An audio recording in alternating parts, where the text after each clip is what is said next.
I never thought I'd be writing this on what was supposed to be the happiest day of my life, and my wedding day would turn into such a circus. It was supposed to be the day of my dreams, the day I would finally move on from all the chaos that had marked my previous relationship. But of course, just as I was about to close one chapter and start a new one, my past decided to show up in the most dramatic way possible, right at my doorstep, demanding answers. So I met my ex-husband, let's call him Tom, 30, male, 8 years ago. He was charming, funny, and seemed like the perfect gentleman. We hit it off immediately and started dating. For the first year, everything was blissful. He showered me with attention, took me on romantic dates, and even introduced me to his family. His mother, Karen, 55, female, was overly affectionate from the start, constantly hugging me and calling me her future daughter-in-law. Looking back, I should have seen the red flags. Not long after that, we were married.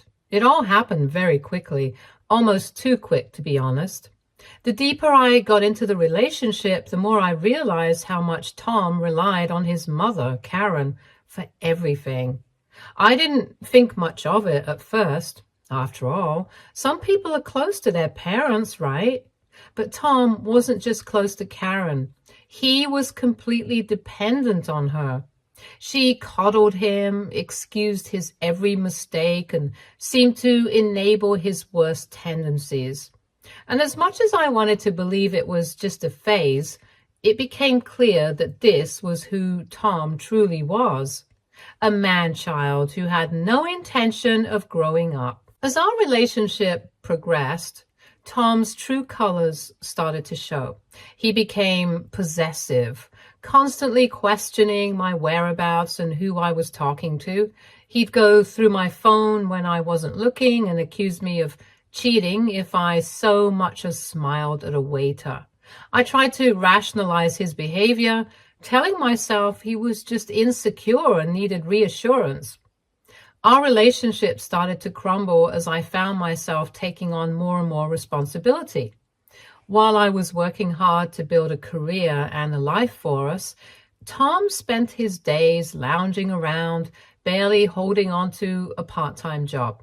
He was always too tired to contribute to anything meaningful, and whenever I tried to talk to him about his lack of effort, he'd brush it off with a joke and get defensive. But it didn't stop there. Tom started isolating me from my friends and family. He'd throw tantrums if I wanted to go out with my girlfriends or visit my parents. He claimed that since we were in a relationship, I should prioritize him above everyone else. Slowly but surely, I found myself losing touch with the people I cared about. The emotional manipulation was relentless. If I ever disagreed with him or stood up for myself, he'd guilt-trip me, saying things like, "If you really loved me, you'd understand," or "You're being selfish, don't you care about my feelings?" He'd give me the silent treatment for days, making me feel like I was walking on eggshells in my own home. Karen, of course, was always there to defend her poor baby. She would tell me that Tom was just going through a rough patch, that he needed time and that I shouldn't be so hard on him. She would make excuses for him, saying that he was sensitive and creative, as if that somehow justified his behavior. She enabled his behavior at every turn. Whenever I tried to confide in her about Tom's actions, she dismissed my concerns, saying, "That's just how men are, dear. You need to be more understanding." In her eyes, Tom could do no wrong, and anyone who dared criticize him, especially me, was the enemy. I tolerated this for far longer than I should have. I convinced myself that things would get better, that Tom would eventually grow up, and that Karen would back off. But things only got worse. Tom's lack of ambition, combined with Karen's constant interference, became unbearable. Anytime I tried to set boundaries with Karen, she would guilt trip me, saying that I didn't understand how hard Tom had it and that I should be more supportive. The breaking point came 3 years into our relationship. I had landed a promotion at work, something I had been working towards for months. When I excitedly told Tom, instead of being happy for me, he flew into a rage. He accused me of prioritizing my career over our relationship and claimed that I was trying to emasculate him by earning more money. In his fury, he threw my phone against the wall, shattering it to pieces. That was the moment I realized I couldn't do this anymore. The next day, while Tom was at work, I packed my bags and left. I blocked his number and moved in with a friend. I filed for divorce, which, let me tell you, is a whole other story. It wasn't easy, but I knew it was necessary for my own well-being. The aftermath was brutal. Tom bombarded me with messages from different numbers, alternating between begging me to come back and threatening me. Karen showed up at my friend's place, which I still don't know how, causing a scene and demanding I give her son another chance. I had to get a restraining order against both of them. It took time, but I slowly rebuilt my life. I reconnected with friends and family, focused on my career, and started therapy to heal from the emotional trauma. 2 years after leaving Tom, I met David, 29, male. He was responsible and kind, and most importantly, he had his life together. David and I dated for a year before he proposed. Throughout our relationship, he's been nothing but understanding about my past. He's encouraged me to pursue my dreams and has been my rock through the ups and downs of life. When he got down on one knee and asked me to marry him, I didn't hesitate to say yes. Everything was going smoothly with the wedding preparations until Karen showed up. Everything was perfect. The venue was beautiful, and I felt at peace as I got ready for the ceremony. The entire day had gone smoothly until I heard a loud knock on the door of my bridal suite. At first, I thought it was my maid of honor, but when the door opened, it was Karen. Seeing her standing there looking wild-eyed and furious was a shock. I hadn't seen her since the day I left Tom, and it was like being pulled back into a nightmare I thought I had escaped. Karen immediately started accusing me of ruining Tom's life, calling me a traitor, and claiming that I had left him broken and that I had no right to be happy while he was suffering. Her words were harsh and filled with the same manipulative tone I had grown so used to during my time with Tom. She blamed me for everything, insisting that I had destroyed her family by walking away without giving Tom the closure he supposedly needed. In her mind, I was still responsible for his well-being even after all this. I was speechless. Here she was on the day of my wedding demanding closure for her son, a man who had tormented me for years with his laziness and dishonesty. I couldn't believe the audacity.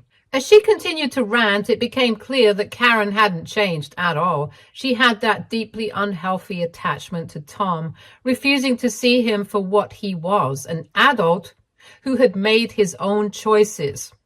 Instead, she saw me as the villain, and she was determined to confront me on my wedding day of all days.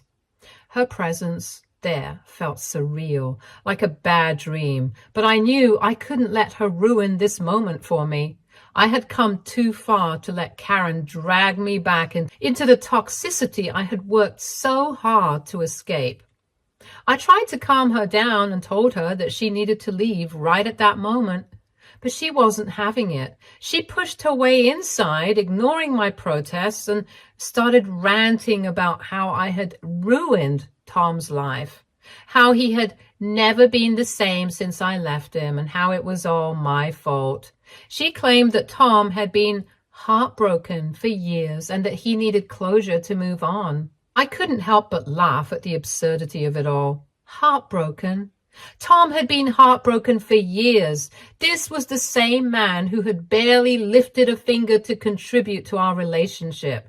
who had lied to me and taken advantage of me at every turn. And now, suddenly, I was supposed to feel guilty for leaving him? I didn't respond to Karen's accusations. There was no point in engaging. Instead, I picked up my phone and called the authorities. There had been a restraining order in place after I left Tom because Karen had refused to leave me alone. She had shown up at my friend's place, sent countless messages, and tried to involve herself in my life even after I had made it clear that I wanted no contact. The restraining order was necessary for my safety, and now Karen had violated it by showing up at my wedding uninvited. Once I made the call, Karen seemed to realize what was happening. Her confidence faltered and she started backing away, trying to justify her actions. She claimed she was only there to help Tom, that he deserved closure and that I owed it to him. But it didn't matter anymore. Karen's obsession with keeping Tom dependent on her had only resulted in more chaos, and I wasn't going to allow her to drag me into it again. The police would handle it from here. Within minutes, security showed up with the cops and escorted Karen off the property. Karen was all over the place. One moment she was begging me to listen, and the other she was threatening me that I will regret this. She called me a cheater, insisting that I must have been unfaithful to Tom during our marriage. She went as far as claiming that I had stolen money from them, that I had ruined Tom's life for my own selfish gain. Her accusations grew wilder and more outrageous with each passing second. At one point, she even screamed that I had been plotting this entire wedding just to spite her and Tom, as if my happiness was some kind of twisted revenge. It was a scene I couldn't have imagined in my worst nightmares. I glanced around the room and saw my new relatives, many of whom had never met Karen or Tom, watching in stunned silence. Some of them looked at me with pity, others with judgment, unsure of what to make of the chaos unfolding before them. The embarrassment washed over me in waves. This was supposed to be the happiest day of my life, and yet here I was, standing in the middle of a scene so absurd that I could hardly believe it was real. Thankfully, David came to my rescue. With a calm but commanding presence, he asked everyone for their attention. He apologized for the interruption, explaining that this was an unfortunate situation with someone who had no place in our lives anymore. He quickly shifted the mood in the room. People began to focus on him rather than the spectacle of Karen being escorted out in handcuffs. In that moment, I was so grateful for his ability to protect me from further humiliation. After Karen had been removed and things started to settle down, I pulled David aside and apologized. I felt awful that this had happened on our wedding day and that his family and friends had been subjected to this drama because of my past. But David, being the understanding man he is, didn't judge me for a second. He had known everything about Karen and Tom long before this day, and he had never once blamed me for the madness they brought into my life. He assured me that none of this was my fault and that we would get through it together, as we always had. It was a moment of relief knowing that I wasn't alone in facing this chaos, and David's love and support hadn't wavered for a moment. Despite his reassurances, I didn't feel any emotion except anger for Karen. Over the years, she had done everything in her power to manipulate, control, and belittle me. And now, even on my wedding day, she had found a way to intrude and try to sabotage my happiness. It was clear to me that Karen would never change. She would always cling to her delusions, always try to cast me as the villain in her twisted narrative. I had enough. I decided right then and there that this was going to become a legal matter. I couldn't keep allowing her to insert herself into my life, even from a distance. The restraining order wasn't enough anymore. I needed to make sure she faced the consequences of her actions in a more permanent way. However, in the days that followed, I got pretty serious news from old relatives, mostly from Tom's side. They told me that Karen had been sick for a long time and that she had been showing signs of mental instability in recent years. They insisted that she wasn't well and that her behavior at the wedding was just another symptom of her declining mental health. They begged me to reconsider pressing charges, saying that Karen didn't know what she was doing and that she wasn't the same person she used to be. This left me feeling confused. While Tom and I were married, Karen had seemed perfectly fine. She had been controlling and manipulative, but I never saw any signs of true mental illness. Her actions had always seemed calculated, not the result of some underlying health issue. And this wasn't the first time she had acted out like this. When I separated from Tom, she had gone haywire in much the same way, trying to force her way back into my life, making wild accusations, and refusing to respect my boundaries. It made me wonder whether these claims of her mental illness were just another way for people to excuse her behavior.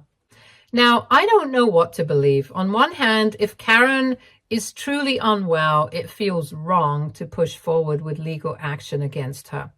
But on the other hand, her behavior has been so destructive, and I don't want to risk her continuing to interfere in my life. There's also the part of me that wonders whether these stories about her mental state are just another manipulation, an attempt by her or those close to her to avoid responsibility.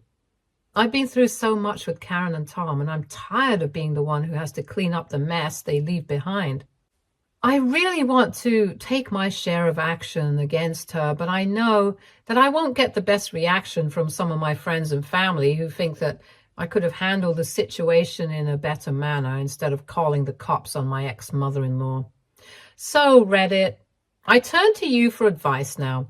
Am I the one at fault for calling the police on my ex-mother-in-law on my wedding day and considering pressing charges against her despite claims of her mental instability? AITA for refusing to give Karen and Tom the closure they so desperately wanted? Should I have handled things differently? Or was I right to protect my peace and happiness from people who only ever brought me down? Wow, I didn't expect my original post to gain so much attention. Thank you all for your overwhelming support, advice, and validation. It's been truly heartwarming to read through your comments with David. Your words have reinforced that I made the right decisions, both on my wedding day and with how I've chosen to handle the situation. David especially has been grateful for all the encouragement. We've had long conversations about everything that's happened, and your perspectives have helped keep us grounded during such a chaotic time. To give you all some clarity on a few things that kept popping up in the comments, yes, we are looking into reinstating the restraining order against both Tom and Karen. After the stunt Karen pulled at the wedding, our lawyer has been working diligently to extend the order. We want to ensure that there are no loopholes or chances for either of them to try something like this again, and we're not taking any risks when it comes to our safety or peace of mind. Alongside that, we've increased security measures at our home and even at our workplaces. David has been absolutely amazing through all of this, supporting every precaution we've decided to take. He's been by my side through every meeting with lawyers and security experts, making sure we're doing everything we can to protect ourselves. As for Karen, yes, she was arrested after violating the restraining order at the wedding. It was a surreal moment when the police finally took her away, but it also marked the start of a legal battle I never thought I'd have to face again. She spent the night in jail and was released on bail the following day. We've decided to press charges, and there's now a court date set for next month. The entire situation is exhausting, but I know it's the right thing to do. Letting her get away with what she did would only enable her further. It's time that she faces the consequences of her actions. Many people have asked how Karen even found out about the wedding, given that we had been so careful. The answer is both frustrating and unfortunate. A distant relative who wasn't fully aware of the situation happened to see our wedding announcement in the local paper and mentioned it to Karen in passing. It was an innocent mistake, but it triggered this entire chain of events. We've since had a long, difficult conversation with that relative, explaining the full context of why Karen and Tom are no longer in my life. They were horrified to realize the role they played, though unintentionally, in setting this all off, and they've been very apologetic since. It's a reminder of how easily information can slip out no matter how careful you try to be. One of the most common suggestions I received was to seek therapy. I want to clarify that I've been in therapy for quite some time now. Ever since I left Tom, it has been one of the most valuable tools in my healing process, helping me work through the trauma of that relationship and everything that came after. It's given me a space to unpack the emotional abuse I endured, and it's helped me regain my sense of self-worth. Continuing therapy is definitely part of my plan as we navigate this next chapter. Now, for a small but important update on what's happened since the wedding. The very next day, as David and I were preparing to leave for our honeymoon, we received an unexpected and alarming call from my parents. Apparently, Tom had shown up at their house out of the blue. He was demanding to know where I was, slurring his words and clearly intoxicated. When my parents refused to give him any information, things escalated quickly. Tom became aggressive and belligerent, yelling at them and even trying to force his way into their home. My parents, who have always been incredibly patient and supportive, were left with no choice but to call the police to have him removed from the property. Hearing this left me shaken. I had cut off all communication with Tom years ago, but this was the first time he had ever taken such a direct and hostile step toward my family. It was terrifying to think about how desperate and unpredictable he had become. This incident only strengthened our resolve to keep our distance and continue with legal action. We've now postponed our honeymoon, choosing instead to focus on making sure that we are secure, safe, and fully protected from any further incidents. Tom's appearance at my parents' house was a wake-up call that the situation with him isn't over yet, and we need to remain vigilant. Despite all of this, there have been some good things in the aftermath of the wedding. The outpouring of support from our friends, family, and even people I hadn't been close with in years has been overwhelming. It's been incredibly touching to see how many people have rallied around us, offering kind words, help, and reassurance. It's moments like these that make me grateful for the community I have around me now. These are the people I almost lost when I was with Tom, the ones who were pushed away by Karen's manipulations and Tom's emotional abuse. Having them in my life now, especially during this difficult time, has been a reminder of how far I've come and how much I've gained since walking away from that toxic relationship. David and I are taking things one day at a time. We're determined not to let Tom or Karen's actions overshadow our happiness or derail the life we've worked so hard to build. We're focusing on each other, on the life we're creating together, and on keeping ourselves safe from their influence. There's still a long road ahead, especially with the upcoming court case, but we're ready to face whatever comes next together. I'll update you all again if there are any significant developments. In the meantime, thank you again for your continued support. It truly means the world to us. Update 2. I never imagined I'd be back here so soon with another update, but the past few days have been nothing short of a whirlwind. What unfolded has been both dramatic and emotionally draining, but it's also given me clarity in ways I didn't expect. It all started 2 days ago when I received a call from an unknown number. Typically, I wouldn't have answered, especially given the events that recently took place, but something compelled me to pick up. On the other end of the line was Karen, hysterical and barely coherent. Through her frantic sobs, I managed to piece together what had happened over the past few days. Since the wedding, Tom had apparently spiraled into a deep depression. According to Karen, he had been drinking excessively, locking himself in his apartment, and refusing any attempts at contact. Karen, deeply worried about her son's state of mind, had taken to checking on him daily, desperate to pull him out of the darkness. The situation escalated on the day Karen called me. She had gone to Tom's apartment and found him unconscious on the floor, surrounded by empty liquor bottles and several prescription pill containers. Panic-stricken, she called an ambulance and Tom was rushed to the hospital. The doctors were able to stabilize him, but his condition remained critical. Karen was calling me to beg for my help. She insisted that Tom needed me, that I was the only one who could bring him back from the brink. She pleaded with me to come to the hospital, claiming that my presence might give Tom the will to recover. It was as if she believed I held some magical power to fix what had been broken for so long. I was stunned, completely blindsided by her desperation. My instinct to help collided with the harsh reality that this was not my responsibility anymore. The guilt that she had once used to manipulate me crept up, but this time I wasn't going to let it overwhelm me. I knew I needed to protect myself, and I knew that this was yet another attempt by Karen to pull me back into the toxic cycle I had fought so hard to escape. After a long conversation with David and my therapist, I made the incredibly difficult decision to go to the hospital. Not for Tom and not for Karen, but for myself. I realized if I didn't go, I would never have true closure. This wasn't about saving Tom. It was about closing that chapter of my life on my own terms once and for all.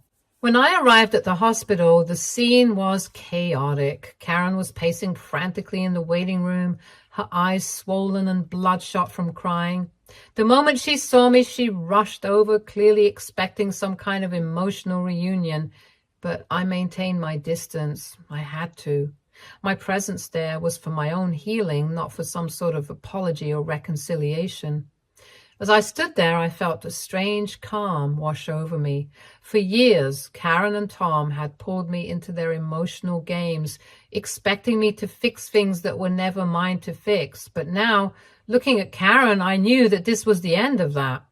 I made it clear that my presence didn't mean that we were suddenly all okay.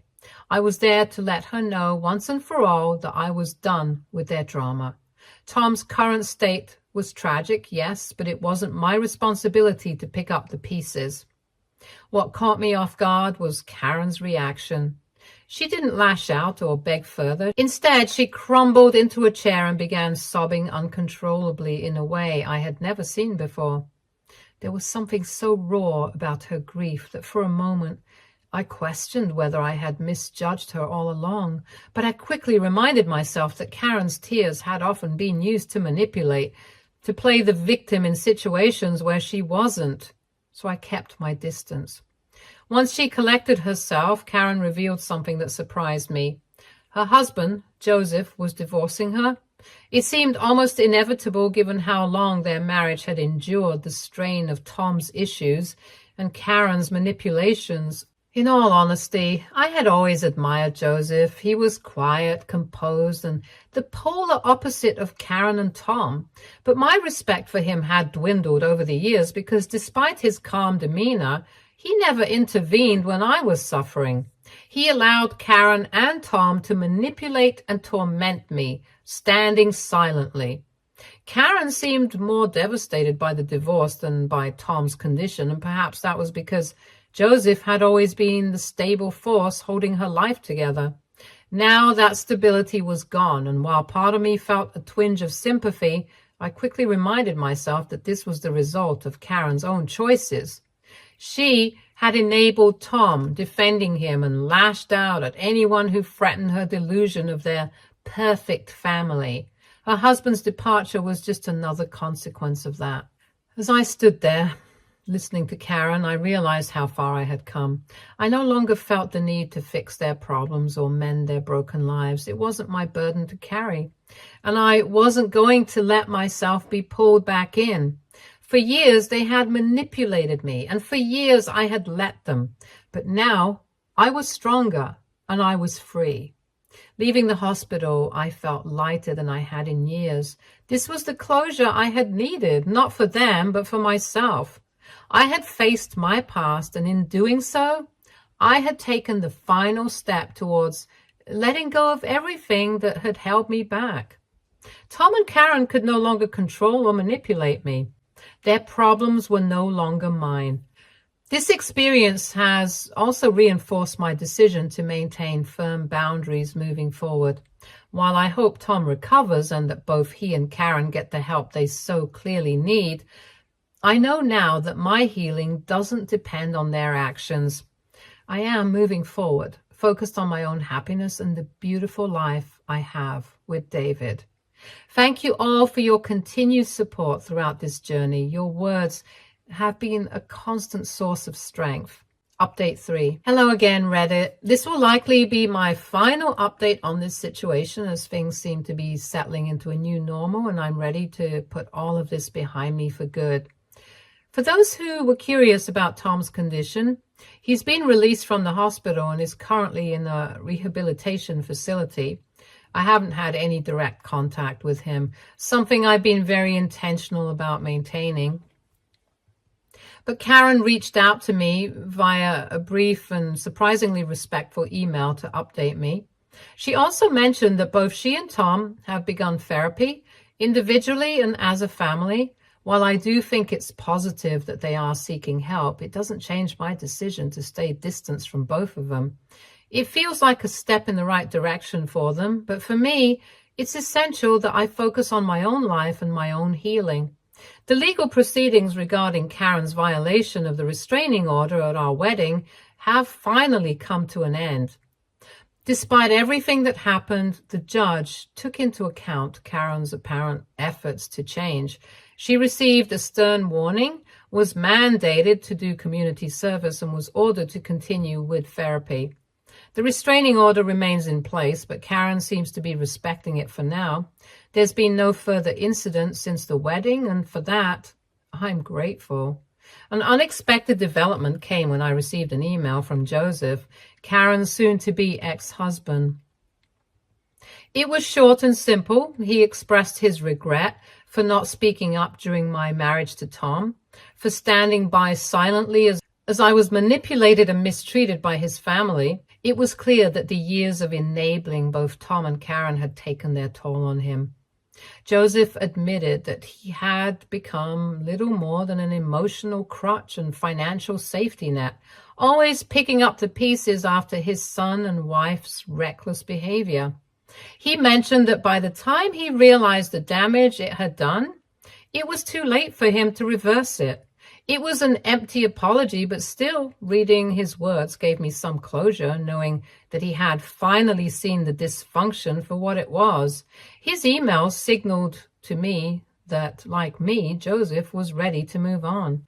On a much brighter note, David and I finally went on our honeymoon after all the chaos. We spent a peaceful week at a beachside resort, and it was exactly what we needed. Being away from everything, no reminders of the drama, no lingering tension, was exactly what we needed. During our time away, David and I had many long conversations about our future, and we made some exciting decisions. We've decided to move to a new city. David received a great job offer that aligns with his career goals, and I've also found a promising opportunity in my field. It feels like the perfect opportunity to start fresh. The thought of leaving the city where so much of this drama unfolded is liberating. We're both looking forward to building a life that is truly ours, untouched by the ghosts of what came before. To everyone who has followed my story and offered support, thank you from the bottom of my heart. Your advice, kindness, and understanding have been invaluable during this time. Knowing that strangers cared enough to offer their wisdom and encouragement truly helped me through some dark moments. I feel like I can finally leave this chapter behind, and it's a relief I can hardly put into words. Here's to new beginnings, a future filled with love, respect, and the happiness I now know I deserve. Stay tuned for more stories from our girl relationships.